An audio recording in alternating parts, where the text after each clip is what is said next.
बहुत सारी चीज़ें ऐसी हैं निसार से ये सब के लोगों को मालूम है कि अमेरिका ने हमला किया और कैसे हमला किया, कितना बड़ा हमला था। लेकिन अब सवाल ये है कि इस जंग में जब अमेरिका बराह रास्त फरीक बनकर उभरा है तो दुनिया के ऊपर कितने खतरात मजीद बढ़ गए हैं। ये आपका बहुत सवाल दुरुस्त है। अमेरिका जो इस वक्त अपने आप को एक सुपर पावर कहता है और हमें नज़र आता है कि उसके अंदर कोई तहम्मुल, कोई बर्दाश्त और कोई आर्मी लीडरशिप की सलाहियत नहीं है। यानी अमरीकी हमला अक़वाम मुत्तहिदा से मंजूरी के बगैर किया गया। ठीक है। अमरीकी हमला इवन अमरीकी सदर ने अपनी कांग्रेस से अप्रूवल के बगैर किया। और आपने देखा कि अमरीकी सदर के इस हमले के बाद और उनके दावे के बाद अमरीकी कांग्रेस में मौजूद रिपब्लिकन और ख़ास तौर पर डेमोक्रेट अरकान ने कहा कि अमेरिकन सदर के नॉनसेंस डिसीजन ने अमेरिका को एक एंडलेस वॉर की तरफ धकेल दिया है। ठीक है, तो सबसे बड़ा मसला ये कि खुद अमेरिका के अंदर इसके खिलाफ आवाज़ें उठ रही हैं और वो दूसरी किंगशिप के खिलाफ भी बात करते हुए दिखाई देते हैं। वहाँ पे स्ट्रीट्स में प्रोटेस्ट होते हैं। वहाँ पे एक सोशल मीडिया कैंपेन चल रही है कि वो इस किंगशिप को, जिसको ट्रम्प इंट्रोड्यूस कर रहा है, कि वो बादशाहाना तरीके से फैसले करता है। और देखें, ये एक ज़ायोनिस्ट का इत्तेहाद है ये पूरा का पूरा। यानी हम सिर्फ ज़ायोनिस्ट को सिर्फ यहूदी या ज्यूस मिसली नहीं कर सकते, इसके अंदर क्रिश्चियन ज़ायोनिस्ट भी शामिल हैं जो अमेरिकन एस्टेब्लिशमेंट का हिस्सा है। और ट्रम्प हो या आपका बुश हो या इवन जो है वो हम कहते हैं बाइडन को भी, कि वो इस ज़ायोनिस्ट लॉबी का हिस्सा रहे हैं और वो इसराइल के मुफादात को प्रोटेक्ट करते रहे हैं। यानी ये बात करते हैं अमेरिकन फर्स्ट, एक तो ड्रामा है। यानी अमेरिका को इस जंग में शामिल होने की कोई ज़रूरत नहीं थी, लेकिन अमेरिका ने शामिल होकर एक ऐसी आग लगा दी है कि जिसका इख्तिताम अमेरिका के हाथ में नहीं है। इसको हमें समझने की ज़रूरत है। अभी आपने जो प्रोमो चलाया है, आयतुल्लाह खामनेई की बात चली है, उन्होंने कहा कि ईरान को तो नुकसान हुआ है, लेकिन अमेरिका को जो नुकसान होगा वो उससे कहीं ज़्यादा होगा। अमेरिका की 1920 बेसें ईरान के सराउंडिंग्स में हैं। उसके अलावा अमेरिका के अपने बहरी जहाज इस वक्त खलीज फारस के अंदर मौजूद हैं जो इंतहाई वर्नरेबल पोजीशन के अंदर हैं। तो इसलिए ईरान किसको अटैक करता है, क्या रिप्लाई करेगा। जब इसराइल ने अटैक किया था तो भी हम ये समझ रहे थे कि हमारे मीडिया के लोग कि ईरान कोई हमला करने के काबिल नहीं रहा। ईरान ने 8 घंटे के अंदर अपनी जो डिफेंस स्टेबिलिटी थी उसको रिस्टोर किया। उसकी मिलिट्री कमांड एंड कंट्रोल शहीद कर दी गई थी। उन्होंने अपना नया military command and control cell बनाया और उन्होंने आज 10वां दिन हो गया, उन्होंने इसराइल के अंदर घुस भर दिया है। यानी 600 मिसाइल वो फायर कर चुके हैं, जिसमें इसराइली कहते हैं कि 15 से 20% लगे हैं। यानी 60-70 मिसाइल उन्होंने इसराइल को नुकसान पहुंचाया है। हैफा की रिफाइनरी बंद कर दी गई है, हैफा की पोर्ट डीएक्टिवेट हो चुकी है और इजरायली बंकर में मौजूद हैं। दूसरी बात अहम तरीन जो समझने की जरूरत है, ईरानियों को इराक से 8 साल जंग लड़ने का बर्दाश्त है। इजरायली 80 दिन जंग नहीं लड़ सकते। ईरानी तहम्मुल रखते हैं जंग की। इसराइल को, अमेरिका को उम्मीद थी कि जब वो हमला करेंगे तो ईरानी इमाम रोड पे निकलेगी और आयतुल्लाह खामनेई और उनके इस्लामी निजाम को गिरा देगी। हमने देखा कि वो 3 घंटे बाद निकलती है और वो निजाम से यकजहती का इजहार करती है। फिर अगले फ्राइडे को हम देखते हैं कि लाखों नहीं करोड़ों ईरानी निकलते हैं। जी, कल परसों की बात है। माइग्रेशन की जो एक सस्पिशियस थ्योरी या एक फॉल्स जो थ्योरी जनरेट की जा रही थी, फेक स्टोरीज के तेहरान से माइग्रेशन हो गई है। तो आपने तेहरान की रैलियां देखी हैं जिसमें कहते हैं कि 12 से 15 मिलियन लोग मौजूद थे उन रैलीज के अंदर, सिर्फ तेहरान शहर के अंदर। तो इस रैलीज के बाद उनकी निजाम के साथ कनेक्टिविटी, निजाम के ऊपर एतमाद बढ़ गया है। हमें एक चीज मालूम है कि फौज बगैर अवाम की हिमायत के कुछ नहीं है। हमने पाक इंडिया जंग में भी देखा, जब हमारी अवाम अपनी फौज के साथ खड़ी हुई तो हमने मोदी जैसी शैतानी ताकत को, उसके पीछे मौजूद अमेरिका और आलमी ताकतों को शिकस्त दे दी, उनको घुटने टेकना पड़े। इसी तरीके से हम देख सकते हैं कि ईरान के अंदर उनकी अवाम अपनी हुकूमत से मुतालबा कर रही है कि एनपीटी छोड़ो, IAEA छोड़ो और बदला लो। यानी वो रिवेंज की बात करते हैं। जब आप उनसे बोलते हैं कि आप कैसे मुकाबला करेंगे तो वो कहते हैं कि खैबर में जैसे हज़रत अली ने मुकाबला किया था। देखिए, ये आइडियोलॉजिकल वॉर है। खैबर मिसाइल फायर भी किया है ईरान ने, अपना पहली मर्तबा फायर किया है। देखिए, खैबर मिसाइल फायर कर रहे हैं उन लोगों के ऊपर जो यहूदी हैं। बिल्कुल ठीक। इसको समझें, ये आइडियोलॉजिकल वॉर है। हमारी पूरी उम्मत मुस्लिमा के दिल इस वक्त ईरान के साथ हैं। हमारी पूरी उम्मत मुस्लिमा अमेरिका के प्रेशर में हो या इसराइल के साथ साजबाज कर रही हो, मादरत के साथ उनकी लीडरशिप, लेकिन अवाम के दिल जो है और खुद खवास के दिल जो है वो ये चाहते हैं, वो धड़क रहे हैं कि ईरान इजराइल को और अमेरिका को शिकस्त फाश दे। और हम देखेंगे आइंदा आने वाले दिनों में कि अमेरिका को भी इसी तरह ठुकाई का सामना करना पड़ेगा इस रीजन में, जिस तरह इजराइल को अभी सामना करना पड़ रहा है। निसार साहब, जरा थोड़ा सा डिफरेंट बात करते हैं ना। अब जो डिबेट हो रही है वो ये हो रही है कि आबनाए हरमस जो है, अगर वो बंद हो जाती है, अब से कुछ देर पहले जब हम स्टूडियो में आ रहे थे तो खबर ये थी कि ईरानियंस जो हैं उन्होंने, ईरान की पार्लियामेंट ने इसकी NOC बहरहाल दे दी है, लेकिन अभी इसको पूरी तरह से नाफिज नहीं किया है। आप मुझे ये बताएं कि अगर ये बंद होती है तो उसका क्या रिpercussions हो सकते हैं? देखें, अभी ईरानी पार्लियामेंट ने इतला दी है कि उस आबना हरमस को बंद करने की करारदाद पास की है। वो उनकी नेशनल सिक्योरिटी और सुप्रीम लीडर से अप्रूवल के लिए जाएगी। ईरान के पास ये ऑप्शन मौजूद है कि वो अपना हरमस बंद करके वेस्ट की जो ऑयल सप्लाई है उसको एक डिच करे और उनको उनकी इकोनॉमिकल मुश्किलात और बढ़ा दे, क्योंकि 20 to 25% जो ऑयल की सप्लाई है वो कहते हैं कि अपना हरमस के जरिए जाती है। जो स्ट्रेट ऑफ हॉर्मज़ जो है वो ईरान का एक वहाँ पे उसकी डोमिनेंसी मौजूद है।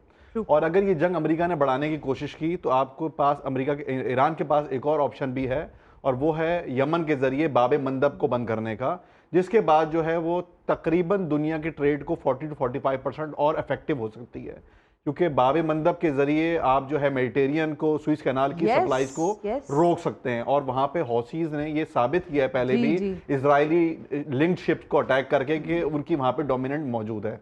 हौसीज जो हैं वो इस जंग में बाकायदा मौजूद हैं, और ईरान जब इस जंग को और ज़्यादा जो अपने मसल्स ऑन करेगा, जिसे बोल सकते हैं वो अपनी इस जंग को फैलाने की कोशिश करेगा या वो आगे बढ़ेगा, तो इसको समझने की ज़रूरत है कि इस रीजन में अगर मुस्लिम स्टेट्स खुलकर सामने भी नहीं आई तो वो रेजिस्टेंस फोर्सेस जो इराक में मौजूद हैं, वो रेजिस्टेंस फोर्सेस जो यमन में अंसारुल्लाह की सूरत में मौजूद हैं, वो रेजिस्टेंस फोर्सेस जो लुबनान में हिजबुल्लाह की सूरत में मौजूद हैं, वो रेजिस्टेंस फोर्सेस जो इस वक्त भी गजा में मौजूद हैं। देखिए, गजा ने सरेंडर नहीं किया, वो मौजूद हैं। तो वो इजराइल के लिए और अमेरिका की मौजूदा बेसिस के लिए और उनकी इंस्टॉलेशंस के लिए एक बहुत बड़ी थ्रेट है।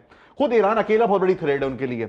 ईरान ने चाइना की ऑफर को डिक्लाइन किया है, रशिया की ऑफर को डिक्लाइन किया कि उनको किसी की मिलिट्री सपोर्ट की जरूरत नहीं है, वो इतने पावरफुल हैं कि उनको सपोर्ट की जरूरत नहीं है। और जिस तरीके से वो खड़े हुए हैं, देखें, हमें ये समझने की जरूरत है कि ईरान अफगानिस्तान नहीं है, ईरान इराक नहीं है, ईरान लीबिया नहीं है, ईरान सूरिया नहीं है। ईरान की एक अपनी खुद एक बहुत बड़ी तारीख है, और दूसरा उनकी एक जो कुर्बानी देने का शहादत परवरी है वो बहुत बड़ी जज्बा है। यहूदी जान बचाने के लिए लड़ रहे हैं और ये जान देने के लिए लड़ रहे हैं। इन दोनों को आप एक साइड पे नहीं रख सकते। तो ये अगर स्ट्रेट ऑफ हॉर्मज़ बंद करने का ईरान ने फैसला किया तो 8 से 10 दिन में यूरोप को और उसके करीबी लोगों को जो है ना, जो उसके इकोनॉमिकल जो उसके रिपरकशंस आएंगे वो उनको पता चल जाएगा कि वो कहां पे खड़े हुए हैं। यूक्रेन जंग की सूरत में यूरोप वैसे एक मुश्किल का शिकार नजर आता है आपको इस वक्त। निसार साहब, फिर हम अब ये भी डिबेट हो रही है ना, क्योंकि देखिए कल तक का जो सिनारियो था वो बिल्कुल डिफरेंट था। हम ये बात कर रहे थे कि डोनाल्ड ट्रंप कह रहे हैं 2 हफ्ते सोचूंगा, और सबको ऐसा लग रहा था कि शायद 1 हफ्ता तो निकल ही जाए। अब चीज़ें चेंज हो गई हैं। दूसरी जानिब प्रेशर है ईरान के ऊपर कि वो टेबल टॉक करे। आपको पता है कि मॉस्को जा रहे हैं ज़ाहिर है अब्बास अराग़ची साहब, और वहाँ रशियन प्रेसिडेंट से उनकी मुलाकात भी होगी। अब सवाल यह है कि इस सारी एजिटेशन के बाद क्या ईरान को टेबल टॉक पे लाया जा सकता है?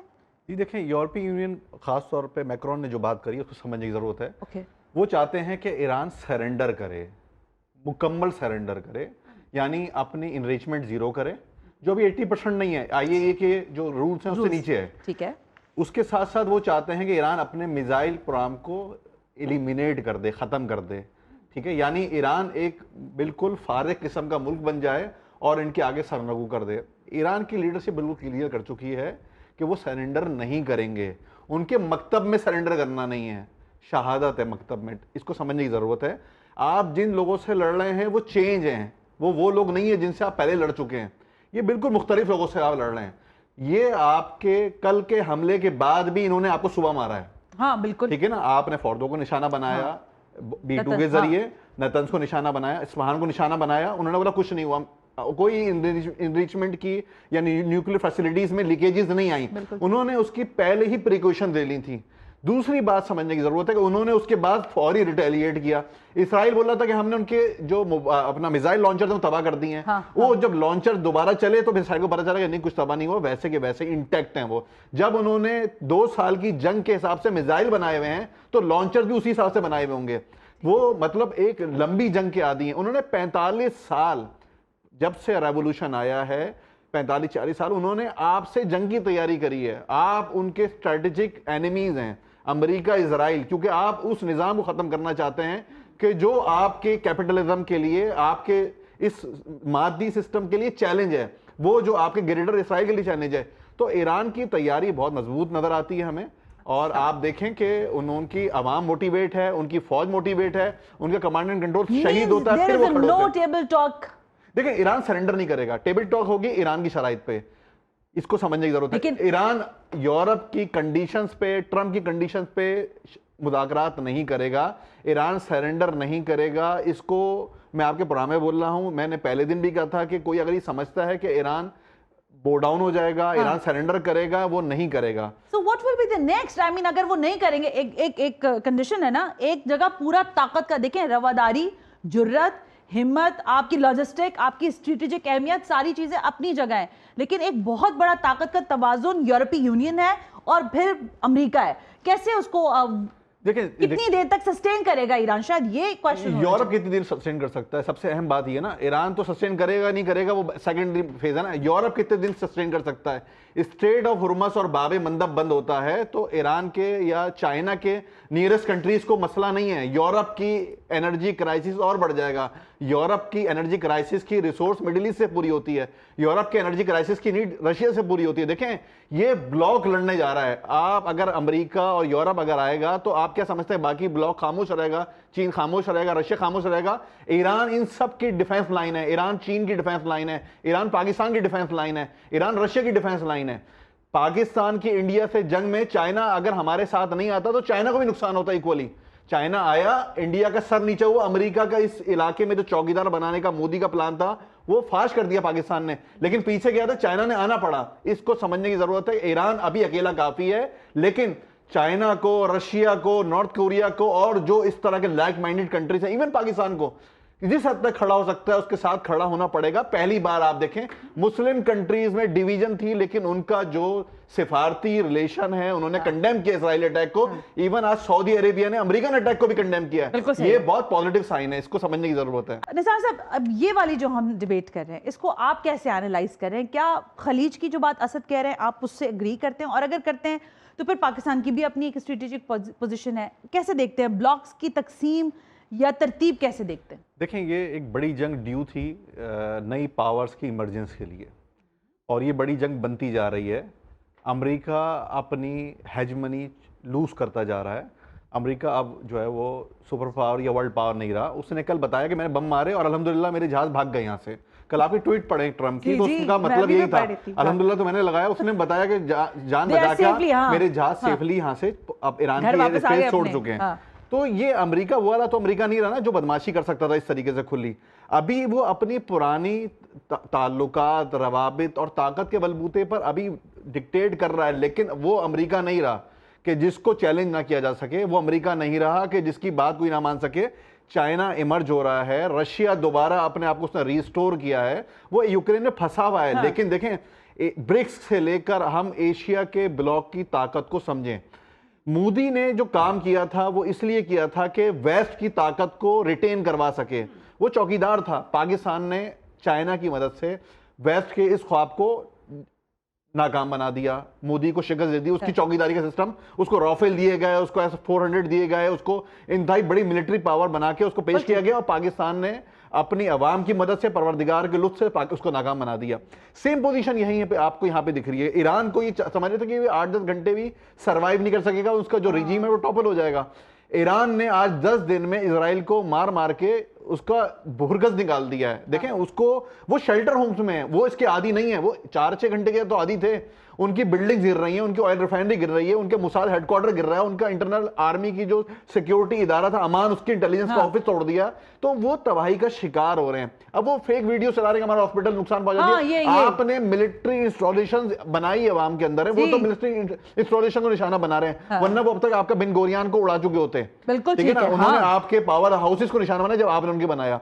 तो इसको समझने की जरूरत है। तो ये एक नई इमरजेंस ऑफ ब्लॉक जो पावर्स हैं वो आएंगी, और चाइना इसको लीड करेगा। उसमें रशिया भी होगा, उसमें ईरान भी होगा, उसमें नॉर्थ कोरिया भी होगा, और बहुत सारे ममालिक, तुर्की, पाकिस्तान समेत होंगे। देखें पाकिस्तान के लिए मुश्किल है, पाकिस्तान को ट्रेड करनी है अमेरिका के साथ, यूरोप के साथ। पाकिस्तान की मुश्किल का शिकार है। हमारे चीफ भी जो गए थे वो ट्रेड के लिए गए थे वहां पे, गो के ये टाइम बहुत गलत बना, और लोगों ने इसको बहुत मिस प्रोपेगेट किया, इंडियन मीडिया ने उसको बहुत नेगेटिव लिया। लेकिन इसको समझने की जरूरत है कि पाकिस्तान ने आज के दिन तक ईरान की हिमायत में, अमेरिका की मुखालफत में, इसराइल की मुखालफत में जो मौकफ लिया है वो ओवरवेलमिंग है। उसको अंडर क्वेश्चन लाने की इंडियन लॉबी कोशिश कर रही है। पाकिस्तान ने सिफारती सतह पर, हर जगह पर ईरान का मतलब जो हमारी कैपेसिटी है, हमें अपनी कैपेसिटी भी समझने की जरूरत है। दूसरा ये कि चाइना के साथ हम इंटैक्ट हैं, हमें चाइना के साथ ही लंबा चलना पड़ेगा, क्योंकि हमारी मिलिट्री डिपेंडेंसी, हमारी बहुत सारी चीजें, हमारा बॉर्डर और हमारी इकोनॉमिकल जरूरियात चाइना से पूरी होती हैं। तो ये आहिस्ता आहिस्ता चीजों की शिफ्ट ऑफ जो ब्लॉक है उसमें टाइम लगता है, फौरी तौर पे नहीं हो सकता ये।